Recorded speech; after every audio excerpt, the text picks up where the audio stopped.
বরকে সিঁদুর পরিয়ে বিয়ে, হিন্দু বিয়ের রীতিনীতি বদলে কটাক্ষে শ্বেতা ও রুবেল। সদ্য বিয়ে করেছেন শ্বেতা ভট্টাচার্য এবং রুবেল দাস। বিগত এক সপ্তাহ ধরে তাদের বিয়ে ছিল সোশ্যাল মিডিয়া চর্চার বিষয়, কিন্তু বিয়ে পরেও তাদের নিয়ে চর্চা কিন্তু থামছে না। আসলে আর 5টা সাধারণ হিন্দু বিয়ের মতো নয় শ্বেতা এবং রুবেলের বিয়েটা।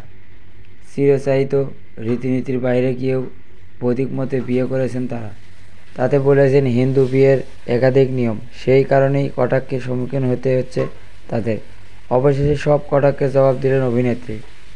শ্বেতা এবং রুবেলের বিয়ের পুরোহিত করেছিলেন জনপ্রিয় মহিলা পুরোহিত নন্দিনী ভৌমিক। বাঙালিদের মধ্যে বৈদিক বিয়ের এই প্রচলন তার হাত ধরেই শুরু হয়েছিল।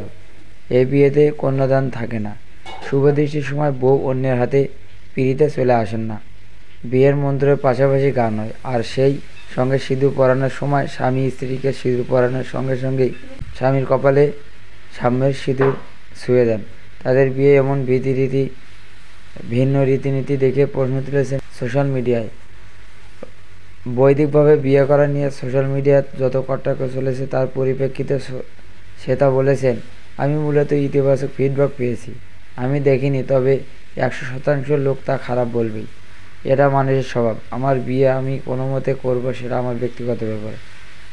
আমার শ্বশুরবাড়ির সবাই একমত ছিল। সবচেয়ে বড় কথা, আমার বর একমত ছিল। আমরা তো সিরিয়ালের নর্মাল বিয়ে তো অনেক দেখেছি। আমারই 14 বার বিয়ে হয়ে গিয়েছে।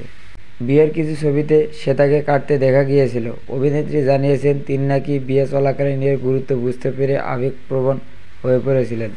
তার কথায়, বৈদিক বিয়েটা একদম একটা পরিবেশ। আমি নিজে সেটা অনুভব করেছি। বিয়ে শেষে আমি কেঁদেছিলাম, আমার মন ছুঁয়ে গিয়েছিল।